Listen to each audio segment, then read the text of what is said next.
We spend our whole lives believing that walls are solid, that cameras tell the truth, and that the night shift is just a quiet way to earn a paycheck. But tonight, we're going to look at three people who learn that the buildings we build their own memories. And sometimes, these buildings tell us that they don't like it when we're inside them. I worked the overnight stock crew at a big box grocery store in a dead end town in northern Indiana. We used to be open 24 hours, but after the pandemic, they started closing at 11 p.m. This was the best part of the job. No customers, just me, four other dudes, and 40,000 square feet of empty aisles. My zone was aisle 14 through 20. This was mostly housewares, bedding, and the seasonal section. It's the quietest part of the store because there's no refrigeration units humming. If you drop a roll of tape in aisle 18, you can hear the echo hit the front registers 100 yards away.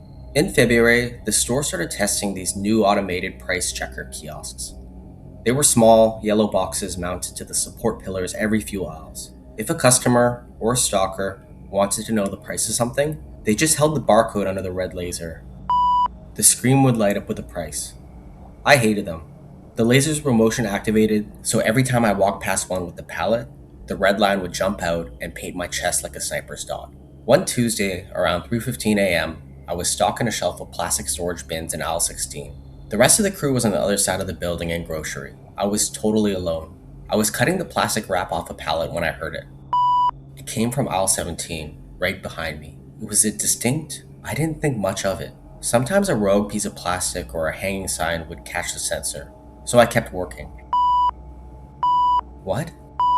I walked around to the corner of aisle 17. The kiosk was mounted to a pillar halfway down the aisle. The red laser was firing over and over, hitting the empty air. The screen was flashing. Item not found. Please scan again. I figured the sensor was dusty, so I wiped it with my sleeve, waited a second, and when it didn't beep again, I went back to the bins. As soon as I stepped back into aisle 16, I heard it. But it wasn't the kiosk in aisle 17 anymore.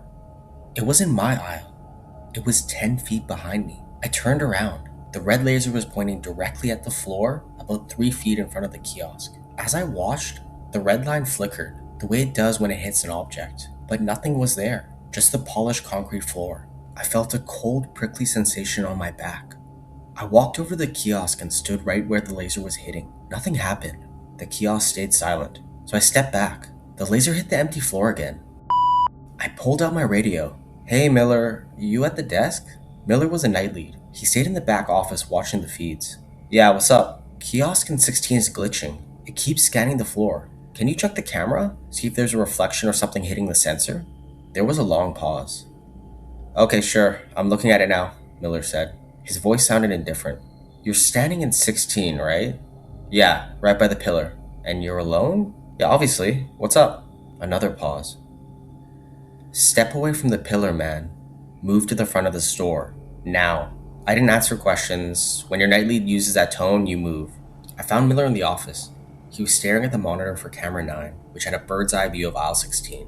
"Look," he said, pointing a shaking finger at the screen. The footage was grainy, but clear enough. There I was, standing by the pallet of storage bins, and there was a yellow kiosk on the pillar. In the footage, the red laser wasn't hitting the floor. It was hitting something standing directly in front of the kiosk. It looked like a person, but distorted. It was like a heat mirage, a shimmering outline of a tall, thin figure that seemed to absorb the light around it. It was holding something up to the scanner, a small, rectangular object.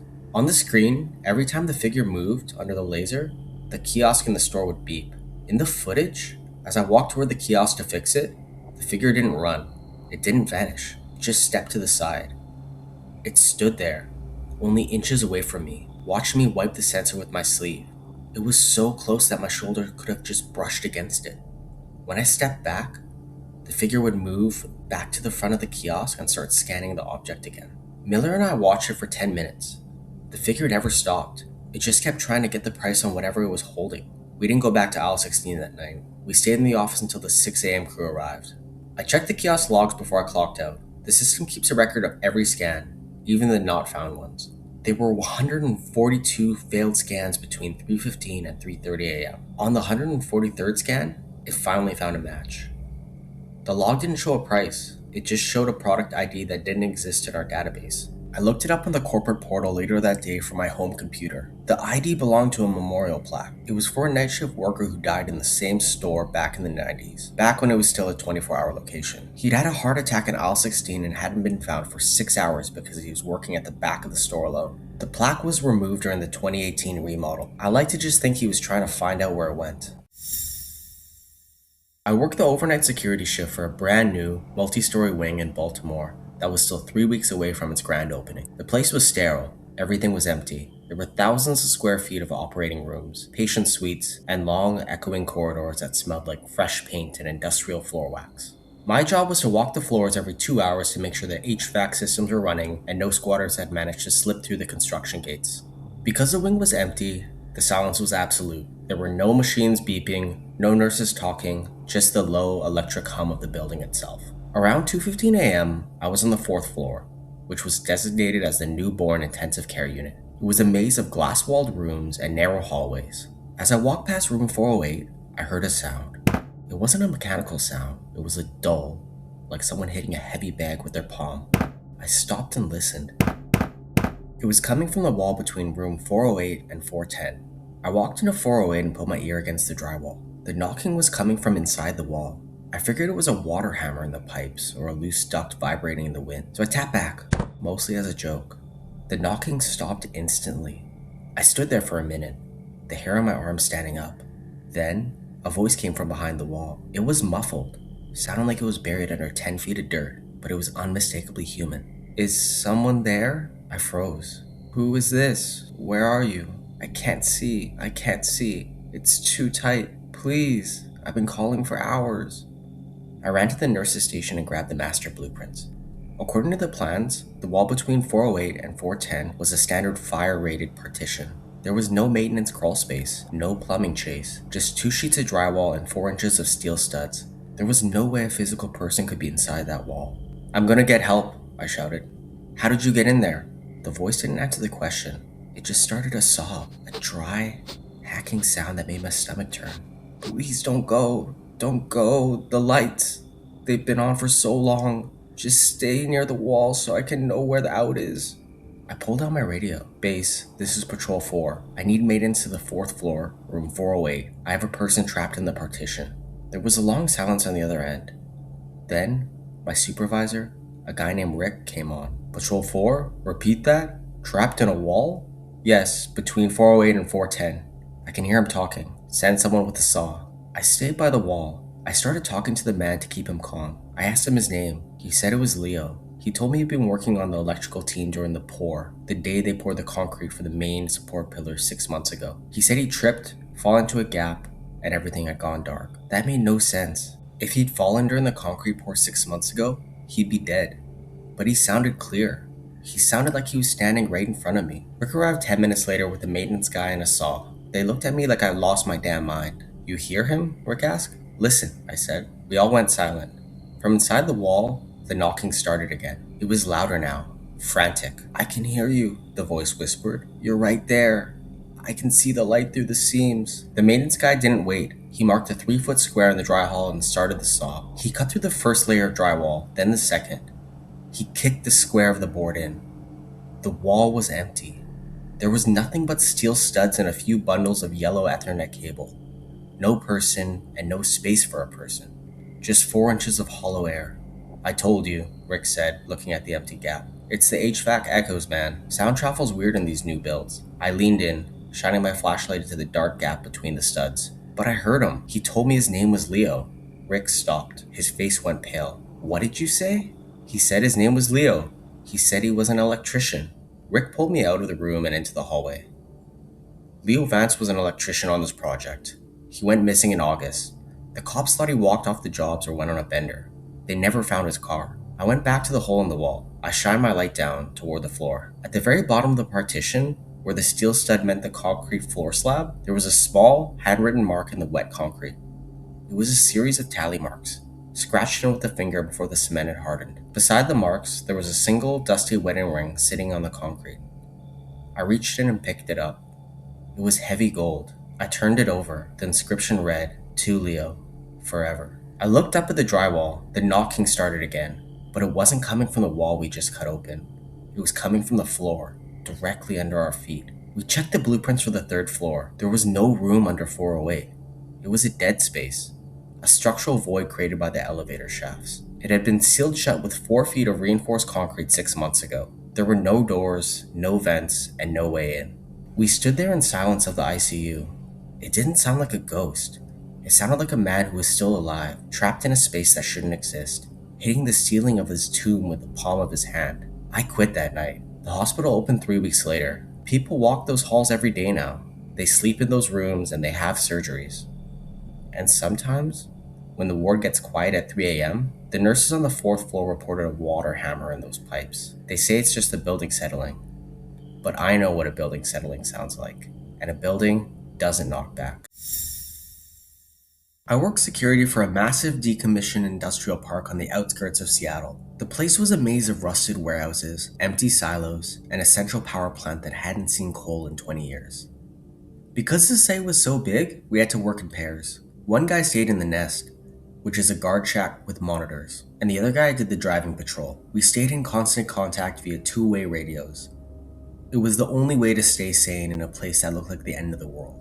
My partner was a guy named Dave. Dave was a veteran, a no-nonsense type of guy who hated the job but loved overtime pay. Around 2:30 a.m. on Tuesday, I was patrolling the south lot, which is a graveyard of old shipping containers. The wind was whipping through the rusted metal, making this low, whistling sound that sounded way too much like someone crying. Nesta patrol. It was Dave. You near warehouse 4? Negative, I said. I'm at south lot. Why? What's up? I'm seeing movement on thermal. Someone's inside 4. They're on the 2nd floor catwalk. Warehouse 4 was the most dangerous building on the lot. The floors were rotting, and the catwalks were literal death traps. If a squatter was up there, they were gonna get killed. I'm heading there now, I said. I drove the patrol jeep over, the highlights cutting through the tall weeds. I reached Warehouse 4, grabbed my flashlight, and stepped inside. The air smelled like wet iron and pigeon droppings. I'm inside, I radioed. Dave, give me a location. They're moving toward the west stairwell. Dave's voice crackled. Wait. They stopped. They're looking right at the cameraman. Can you get a description, I asked? Tall. Dark coat. They aren't moving. Just staring. It's weird, man. The thermal is showing them as cold. Like colder than the room. I reached the 2nd floor. My flashlight beam swept over the rusted machinery and the hanging chains. I slowly walked toward the west catwalk. I'm at the west end, I whispered into the radio. I don't see anyone. He's right in front of you. His voice was rising. He's 10 feet away, standing by the crane hook. How do you not see him? I shined my light at the crane hook. It was swinging gently in the draft. There was no one there. The floor was covered in a thick layer of dust. There was no footprints, no sign of light. Dave, man, there's nobody here. The dust is clean. Your camera must be glitching. I'm telling you, he's right there. He's reaching for your shoulder. I spun around, swinging my light. Nothing. Just the empty, echoing shell of the warehouse. I'm calling it, Dave. There's nothing here. I'm coming back to the nest. I turned to leave, but the radio didn't chirp back. I tried to call him again. Static. I walked back to the Jeep, feeling this heavy watch sensation you get in a liminal space. I drove back to the guard shack, ready to tell Dave he was losing his damn mind. When I walked back to the nest, the lights were off. Dave was sitting in his chair, facing the monitors. Real funny, dude, I said, hitting the light switch. You almost had me. Dave didn't turn around. I walked over to the desk. Dave's headset was lying on the floor. His radio was sitting in its charger. I looked at the logbook. The last entry was from 11 p.m. Shift start. All quiet. There was no entry for movement in Warehouse 4. There was no record of our conversation. I looked at the thermal monitor for Warehouse 4. It was a loop, a 30-second recording of an empty catwalk playing over and over. Then, the radio on the desk, the one that was turned off, crackled to life. It wasn't Dave's voice, it was mine. I'm at the west end, my own voice said through the speaker. I don't see anyone. He's right in front of you. He's reaching for your shoulder. I felt a hand drop onto my shoulder. Cold, impossibly heavy. I didn't stay to see who it was. I ran out of that shack. I jumped into my car and never went back for my last paycheck. I called Dave the next morning. He told me he called in sick last night. He said he'd been in bed since 9 p.m. The site manager checked the tapes. There was no footage of me entering the nest. There was no footage of anyone in that shack. But when I got home that morning and took off my uniform, there was a handprint on my shoulder. Not a bruise, a layer of fine gray dust, the same dust from the second floor of Warehouse 4.